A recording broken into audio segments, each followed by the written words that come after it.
over your heart, please. I pledge allegiance to the To the flag flag of the of the United States of America and to the republic for which it stands, one nation, under God, indivisible, with liberty and justice for all. Just reminding myself that I should ask you, since we're approaching Veterans Day. So, November meeting is yours.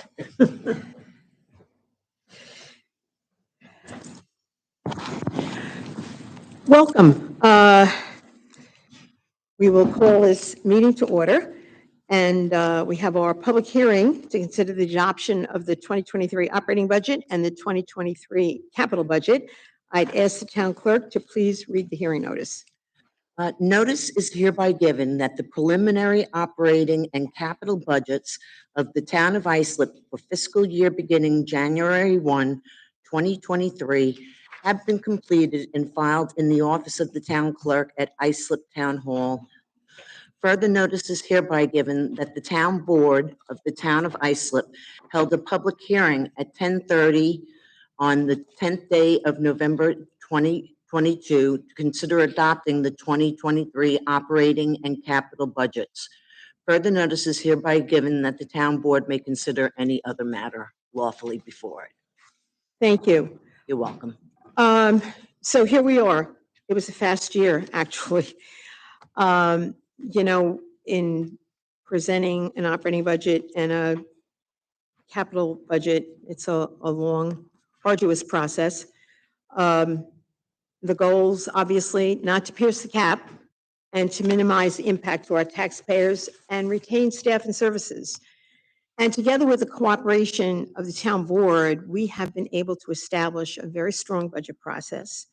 Began in June, when the departments had to bring their requests forward and justify their requests and meet with the controller and the team and literally go line by line by line.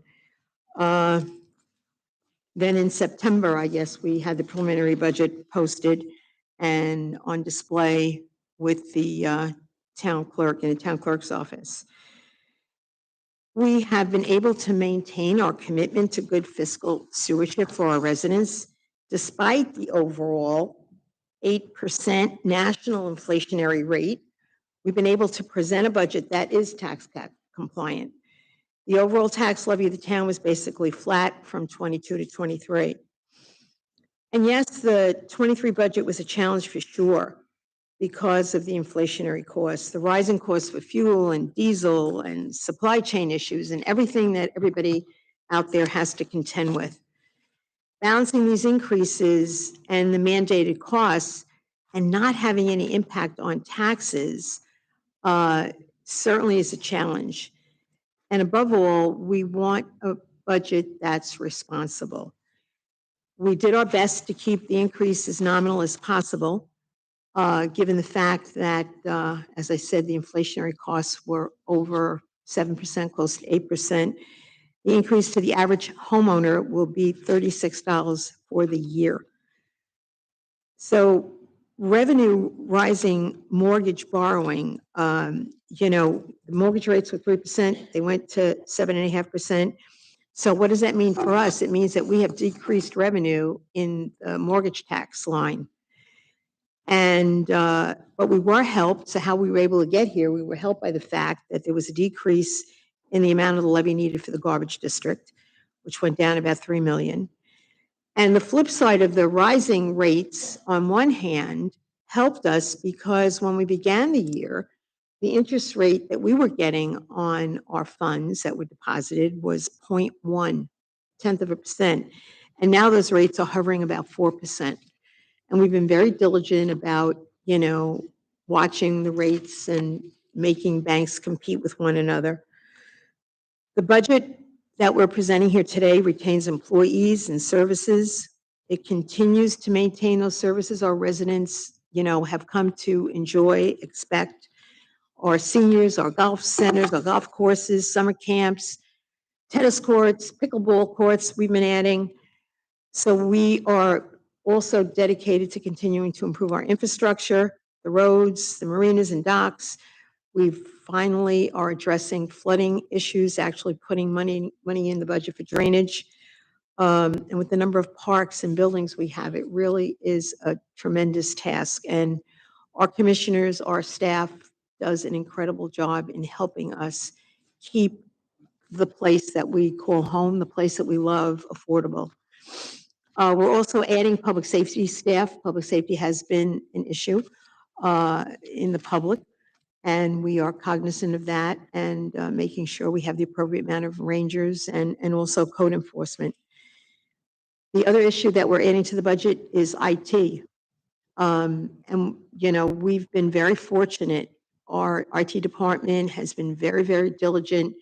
And it's annoying sometimes, it seems like we're constantly changing passwords, but it is so important. And we've got insurances in place and everything, and had we been hacked, we could have handled it. But we're going to make sure that we're even more diligent in that respect, because as we can see, the impact that it has had on the residents, not just, you know, those that deal with the county, but it has trickled down to all of us and to businesses too. So we don't ever want to be contributing to that kind of inconvenience to anybody. So basically, you know, that's where we're at. We, as a town board, are very sensitive to the fact that people choose to live here in the town for the wonderful quality of life, but we are committed to making sure that we keep it as affordable as possible despite the challenges. With that, I would ask, since there are no cards, no one's filled a card to speak. I was going through this little thing because I thought maybe some stragglers would come in, but absent that, I'd ask the controller to come forward so that if there are any specific questions or concerns that the town board has, or if you could give a more kind of controller-like overview of what we have before us today.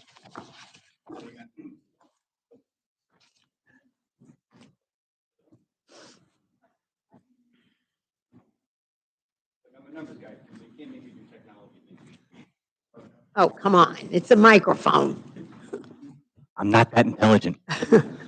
Joseph Ludwig, Controller for the Town of Islip, 401 Main Street. Good morning, Madam Supervisor, members of the Town Board.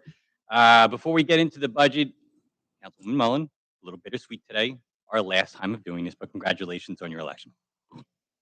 And good luck in the next phase of your life. For the rest of us who are going to be around, there's not much more to say as usual, Madam Supervisor, because you kind of wrap it all up very nicely and take away everything I was going to say. I practiced all night in front of the mirror last night, and I was ready, and now I got nothing more to really add.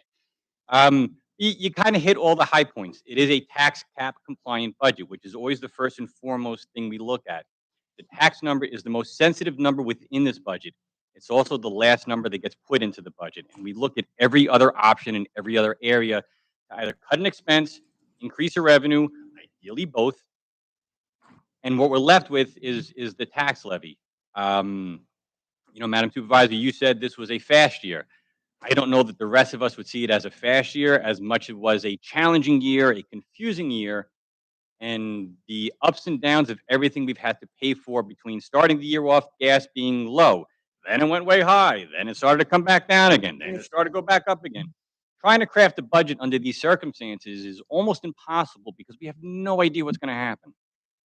We have to do the best that we can in talking to the commissioners. And again, I'm glad you gave them credit, and they do deserve a lot of the credit because they have to go through everything and find out, okay, what have we been paying? What are we going to do? What new initiatives do we want to do?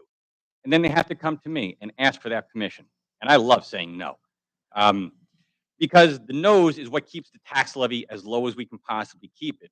But understanding, I can't say no to everything. We still have to take care of the infrastructure. We still have to take care of our employees. And when you factor all that in, the 23 budget was an extremely challenging one, but one I think we did do a good job with.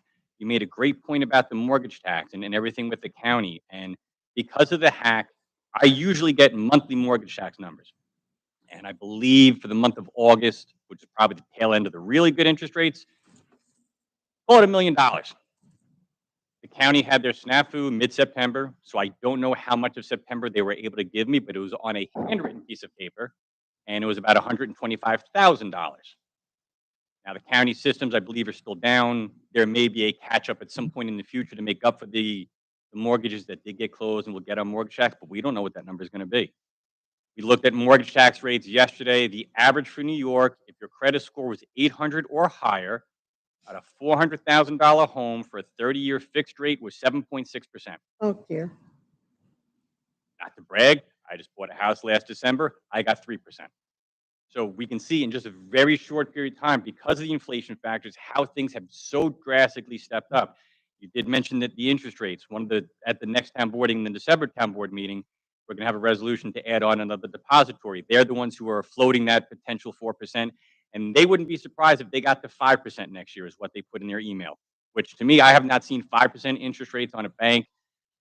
Oh God, 15 years ago, if not Mhm. more. So it is an extremely bizarre world right now on every aspect and every facet.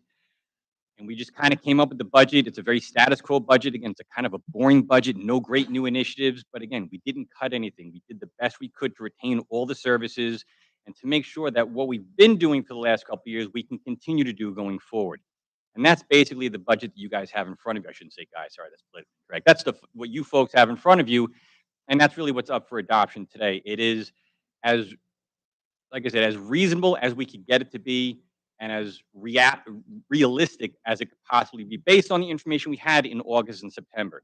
We pray and we cross our fingers that things are not going to change for the worse. Hopefully, they will change for the better.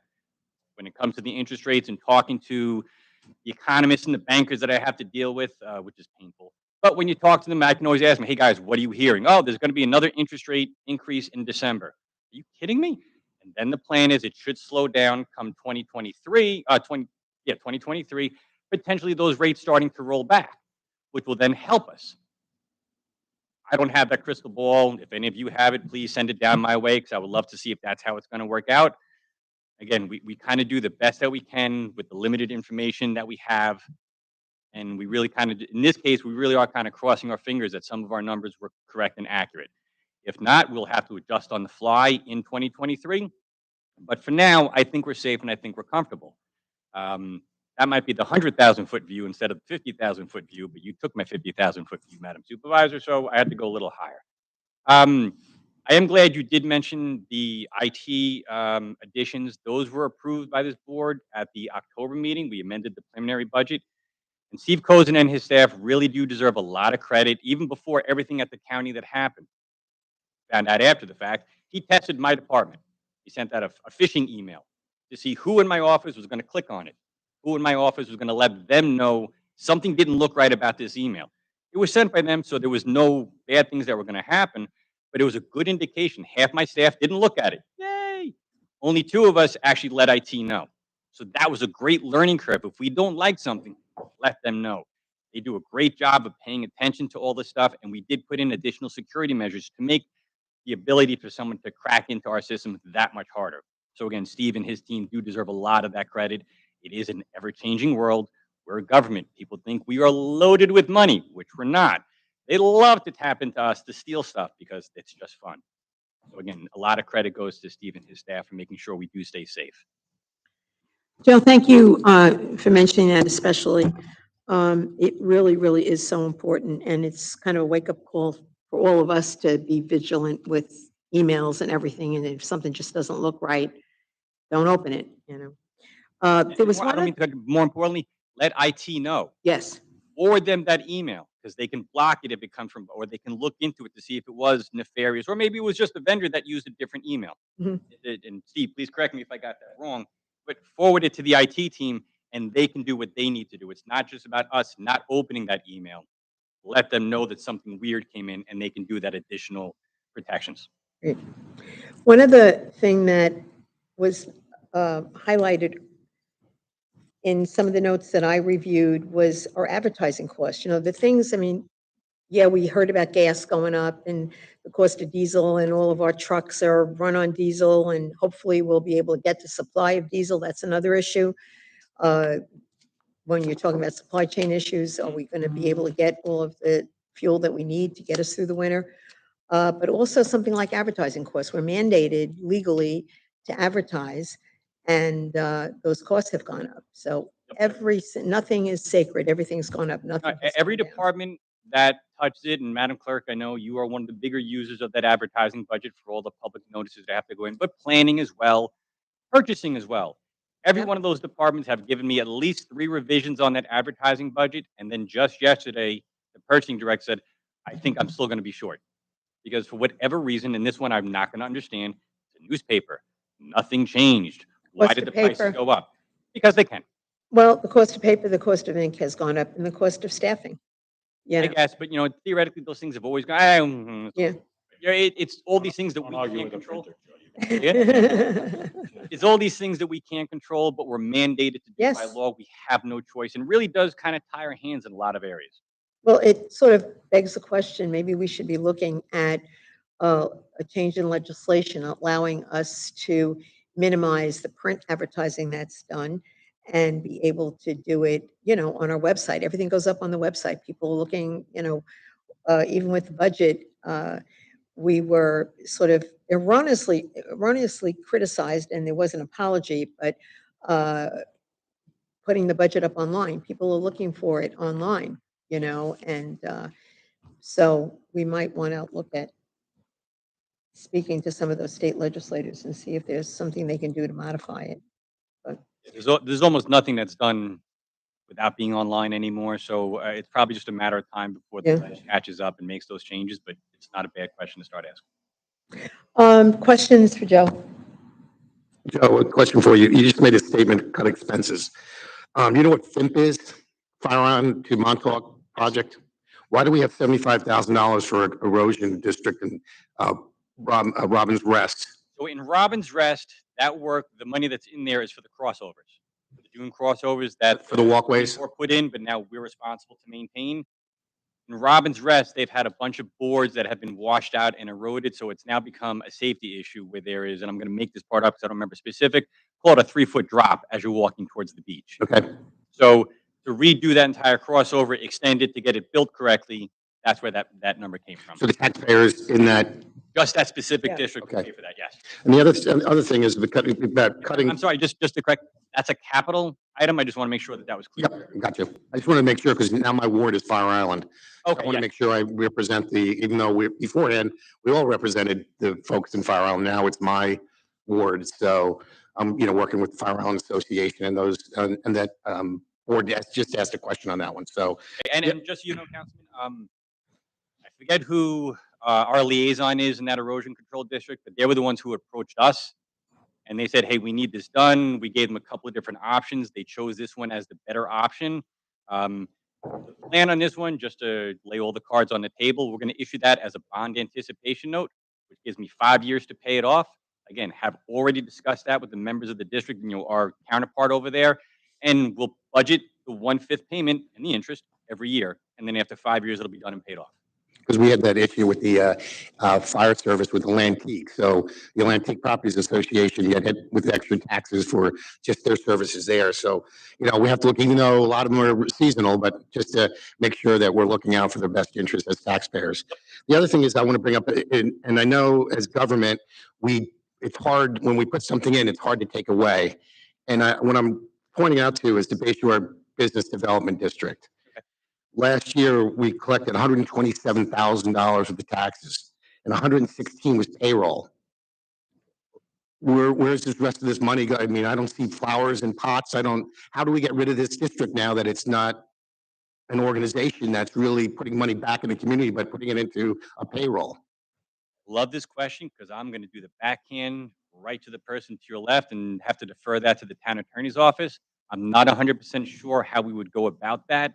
I would have to look to see how the district was created. And I don't know if Mr. Garbarino knows if a town board can make their own motion to dissolve a district, or if you need the members who voted to become the district have to vote to dissolve. A little bit above my pay grade on that one, so I'm not 100%. I don't want to give you bad answers. My understanding on that particular one, that district was formed by a referendum. I mean, they went out and actually took a vote of those that were going to be in that business improvement district in the downtown area.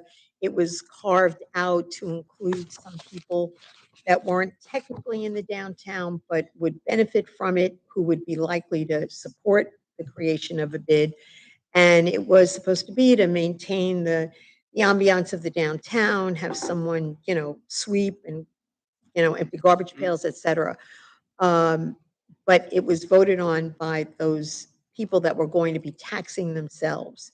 And it really, from my understanding, they would have to convene another vote, if you will, to decide to abandon the bid.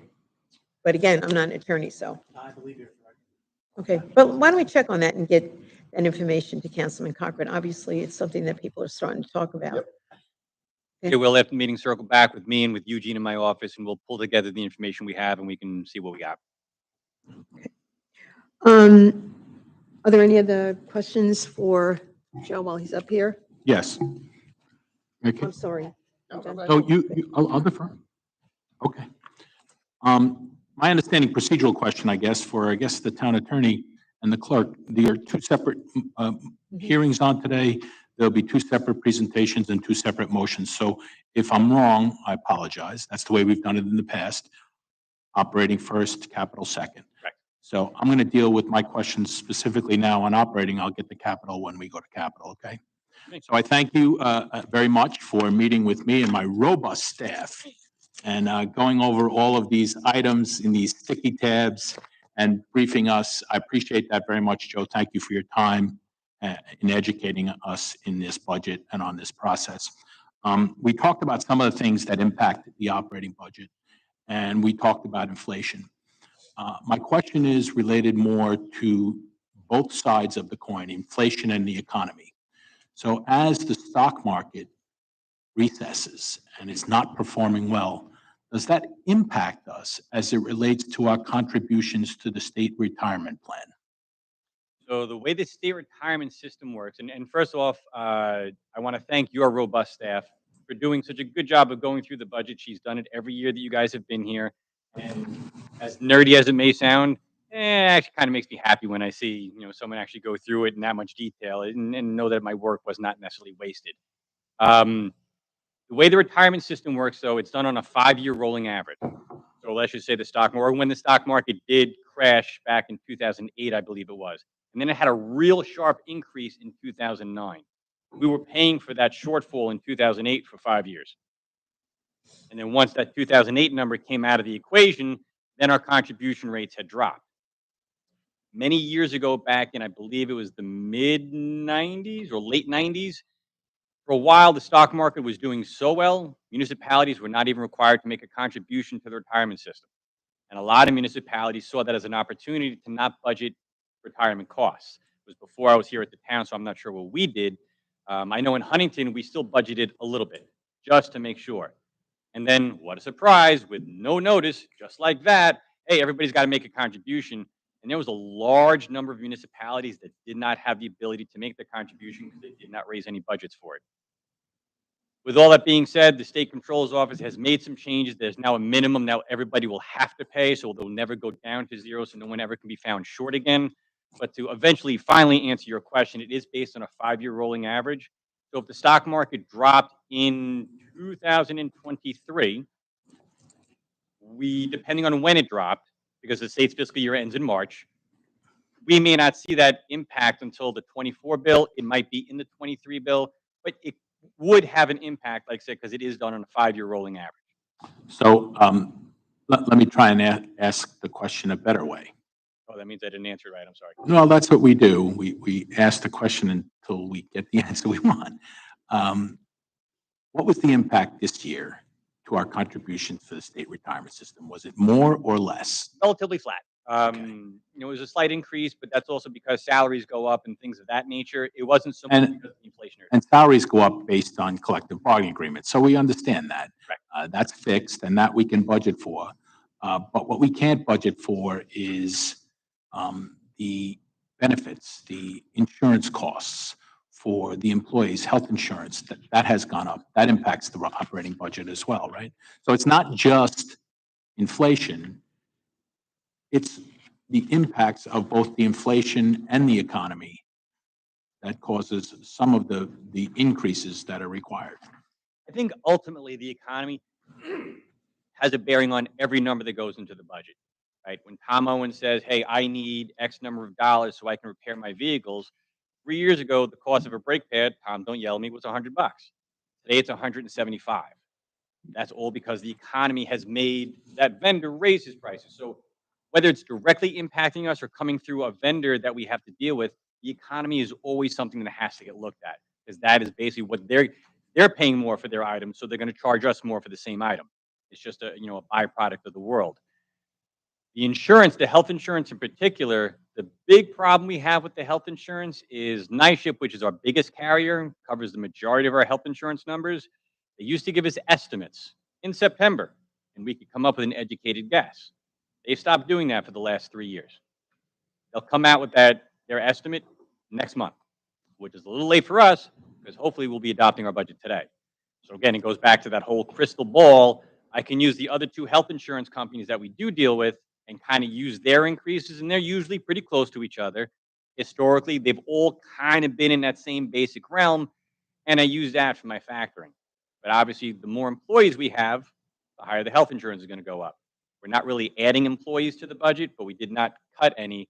So again, it kind of makes the budgeting for it, I don't want to say easy because of that unknown increase, but it's kind of a known commodity, and then we're just trying to figure out how much of an increase do we want to add to it.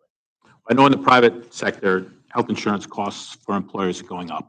I would expect the same with the town, and I expect that would impact on the operating budget. Yep, and I believe the number I used was about 8%.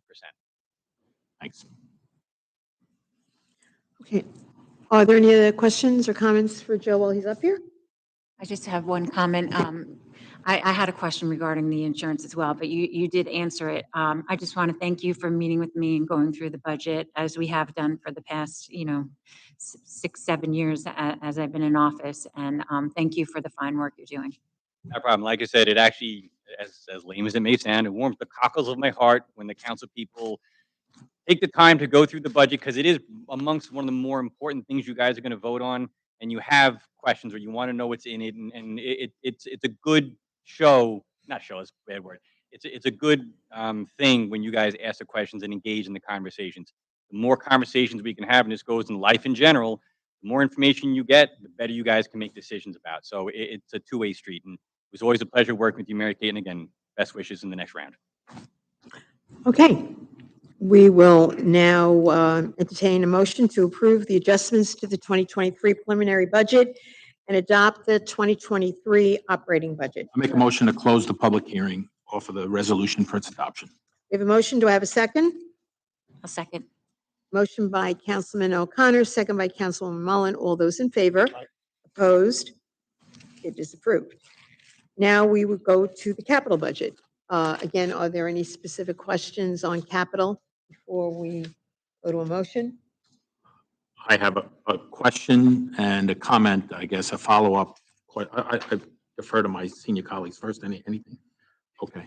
So, question, Joe. When you presented us last year with the preliminary capital budget, you projected 2022 to 2025. And 2022 last year was requesting 44,320,000, and then showing a flattening in 2023, 2024, and 2025, bringing it back down to 36, 39, and 35.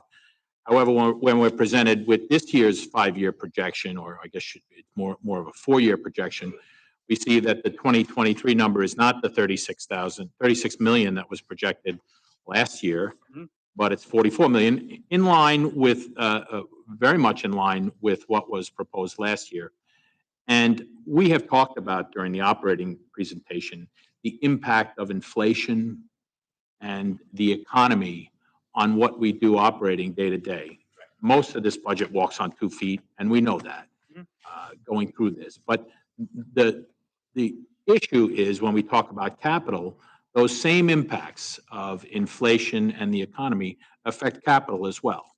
And can you explain that? Because when looking at it flat, numbers, just numbers, right? And looking at what you told us last year, the 2023 capital request would be versus what it actually is, can you explain the impact of inflation and the economy and why it's back at 44 million? So there's a couple of things. One, when we did the 22 capital budget and we projected out 23 forward, as silly as this may sound, when we do the 23 capital budget, it doesn't mean that what we projected last year is still going to be a project we're going to do this year. So sometimes the projects change. To be fair and to be accurate, again, as I did with the operational budget, quick, can we change? Can we add? I probably had, and that's why I do apologize again. The capital budget came out so late. Every commissioner that had a request gave me additional, we're going to need 20,000 more for vehicles. We're finding out that we can't get them. We can't do this. A great example is the stucco trailers we use at the DEC yards. They used to go for $125,000 a year. We're now projecting, or the DEC commissioner is projecting it's going to be just shy of $200,000 for 2023. So just using that as a perfect example, if we had budgeted $125,000 for 23's budget, that number is now 200. And again, that's just the way the economy is. The cost of steel and aluminum and everything else that we're trying to get just keeps going up. And as we talked about on the operational side, it's costing the vendors more, so it's going to wind up costing us more. So, second, and you might have said it, and I might have missed it, but when you talk about cost of materials, you're talking about paving, and you're talking about the paving increases. To do the same amount of roads, it's just going to cost us more because paving is oil-based. Yep. And it's impacted by the economy and the price of oil. Like we talk about when we're trying to put gas in the trucks. Exactly. It's the same thing when we're talking about when we're trying to pave the roads. Same exact situation that happened after Katrina. And I remember I was a deputy controller in Huntington at the time, and I remember going to work, used to pass a gas station every day, and I'm going to make the number up, but you'll understand the point. 3 1/4 at 9 o'clock in the morning. 5 o'clock at night, it was 4.50. Why? Because they knew they could. But the point was, everything that is petroleum based, and you learn it the hard way, everything that's petroleum based, and it's amazing how many things are petroleum based, were all impacted by that increase in the gas prices. And we saw it across the board on everything. The same situation we're dealing with now. So within the paving budget, let me just take a quick look. I believe we've given the commissioner about the same amount that we put in last year's budget. The reality is he's probably going to get a little bit less done because it's going to cost more to do it. I know, Madam Supervisor, you'd mentioned drainage in particular. Yeah, I want to get to that as well. And just real quick, I had a conversation again with Commissioner Owens and one of his pseudo deputies, if you would. We were talking about the drainage because I relayed the question you had, and he said, "No, you keep that drainage number." They were going to take a look at the area, but he mentioned there were 10 spots in the town that were not necessarily low-lying areas down by the water, but were constantly flooded because of rain. With the additional money that the board gave them this year, there are 10 spots that we have not had to go to and pay overtime to pump the water. Yeah, I mean, So it doesn't always look sexy and attractive and fun when you see money for drainage, but it's that infrastructure that makes everything else better. I mean, three of us up here in our, John was talking about the ward system, three of us up here in our districts, we're waterfront, three of the four of us. And the supervisor, of course, is townwide. So every time we have a major weather event, trust me, when there's a full moon and a nor'easter, we hear from our folks who live in the water. We talk about what a great quality of life it is here to live in Islip, and that's our most precious natural resource, but there is a cost that comes with that. And I'm glad you pointed out that it's not just waterfront. Like I know Councilman Gadron sees in his district as well, there are certain areas that just perpetually flood, and it is a drainage issue. So I'm making the appeal. I made it to you privately in our briefing, and I asked you to pass it along to Commissioner Owens. I've spoken with him privately as well. But I'm also doing it publicly to say that in my area of Oakdale, there are significant flooding issues. And I would ask that we really take a hard look at that, particularly from an engineering standpoint, because obviously we can't reverse the impacts of Mother Nature. And I think our residents understand that, and they're willing to accept that, and they'll live with that. But there are engineering things we can do to make sure that the storm drains are draining properly to the bay. I can't control the fact that when the bay is up so high that it's not going to drain. But hopefully we can control the fact that it's not going to go backwards. The bay is not going to go backwards through the storm drains into people's front yards and their driveways and the like. So again, an appeal. I'm glad to see it in the capital budget. I'm always going to be happy to support it, and an appeal to the commissioner that we always be vigilant when it comes to drainage issues. Personally, again, Selfishly, I'm hearing it from the folks in Oakdale, so I want to pass it along. Right, and, just as the little commentary for the little bit I know, I didn't stay at a Holiday Inn last night, so I'm certainly not an engineer of any shape. But, and you mentioned it, drainage works well, and we have backflow valves, I think is what they're called, so that the bay water can't come back up. But like you said, when the water comes over the bulkhead and it comes over into people's yards and then goes into the drainage system, there's not much we can do about that. Mother Nature's going to win. She always has. She always will. Certainly, Tom and his team will take a look and they'll do whatever they can. But sometimes there's just not much we can do. But I know you've spoken to him. I've spoken to him, and I know they are going to look into that area. And just to emphasize what has been said, and hopefully to give the councilman and the rest of the members of the board some consolation, understand that they are very sensitive to drainage issues, and it only has been in the last couple of years that it's even appeared as an item in the capital budget as a standalone, really just highlighting the fact that it is an issue, it is a problem, and there are areas in Brentwood that, persistently flood over on First, and they went in there, they repaved, they did, addressed all the drainage issues, and now it's really, really great, and, but it is an area of focus, so thank you for Thank for you. highlighting it. Thank you. And again, these are the types of projects, again, they're not the fun projects. It's not No. the Iron Lake project that we can all go and look at and go swim in the pool. But it does have an operational impact when we don't have to send 5 crews out to Mhm. pump water for 24 straight hours on overtime and then double time. God forbid it's a holiday, now it's triple time. It's saving us on that back end as well. And now those savings will go, perpetually forward. So it helps in so many different ways, not just quality of life, although that is important. Me, the greedy accountant, it helps me on my bottom line. So yes, I think we're all supportive of the drainage issues. Well, and I think we've really struck a very good balance. We do have the sexy and exciting projects, look at Roberto Clemente Park, for example, that is absolutely magnificent. It's like a country club. Now we're working on Byron and we're, addressing areas across the town. But again, the, issues that, you have to take care of in your home, the leaky roof. This building is a perfect case in point. This roof was leaking for how many years? We finally did the roof. We did the cupola. The cupola was ready to blow off. We really are addressing those things globally.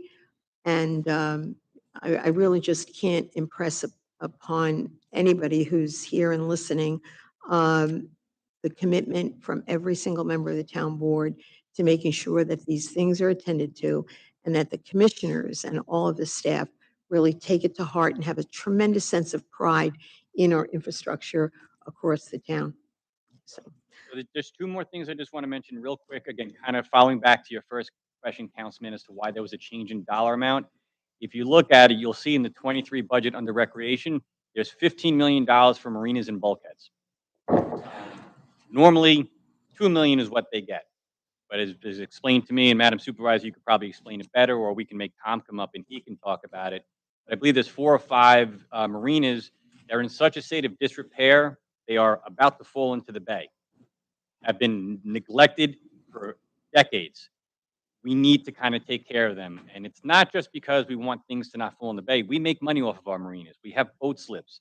So if we have a marina goes down, we're losing money then. So again, this is another one of those things that, yes, we have to spend money to make money. So again, the reason why the budget's changed, that was not something that was contemplated last year. But we had a bulkheading study done.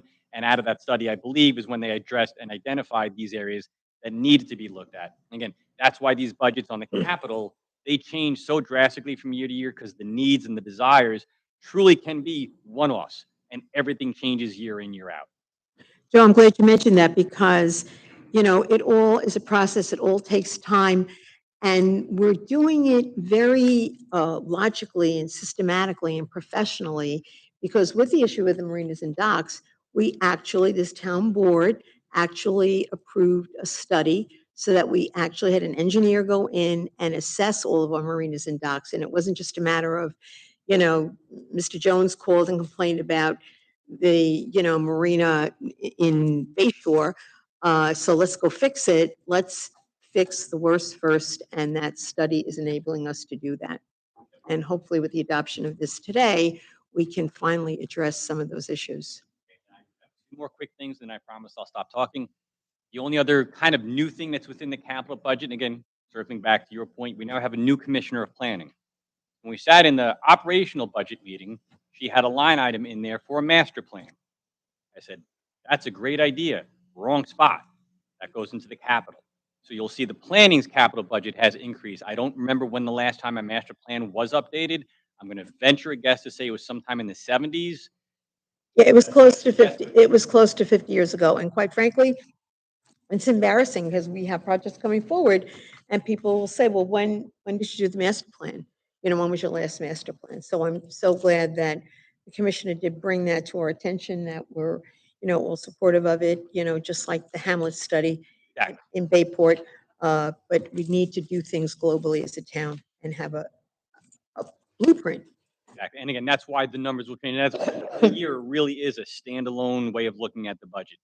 The last thing I have to say about this, and I'd always put it out there just so everyone is aware, this is not, unlike the operating budget that is now adopted, it's now set in stone, we're going to levy taxes. It is what it is. The capital budget, we have at least one, if not two more rats at the apple to change, to amend, to decide if we're going to issue debt or not issue debt. Sometime in 2023, I'll be coming before the board, minus you, Councilwoman, and you will be voting on bond resolutions. Those resolutions are going to be based on interest rate market. And it may not be the time to go to the market right away. We may have to restrict and lower what we're going to borrow and do it maybe first half, second half. But all these conversations will be had again before we make any final decisions that attach a financing source to it. So right now, the capital budget is just a plan. This is what we're thinking of doing in 2023. The actuals will actually come out February, March, and then again, that's when we sit back before the board. You guys can re-ask all these questions, get more pointed questions, because then we'll have more specific projects that we're looking to do, not just the plan, the specifics, whoops. And, and then we can have those conversations as well. So don't think that this is the end of this topic. This one will resurface at least once, if not two more times. Okay, any other questions or comments for the Capitol? Hearing none, I'll entertain a motion. I'll make a motion to close the public hearing and offer the resolution for its adoption. Second. We have a motion, Councilwoman Mullins, second by Councilman Cochran. All those in favor? Aye. Opposed? It is approved. And I believe that is all we have. I will entertain a motion to close the hearing and adjourn. Make a motion to close the hearing and adjourn. Motion by Councilman Cochran, second by Councilman Guardone. All those in favor? Aye. Opposed? We stand adjourned. Thank you very, very much. And to the department heads, the commissioners, thank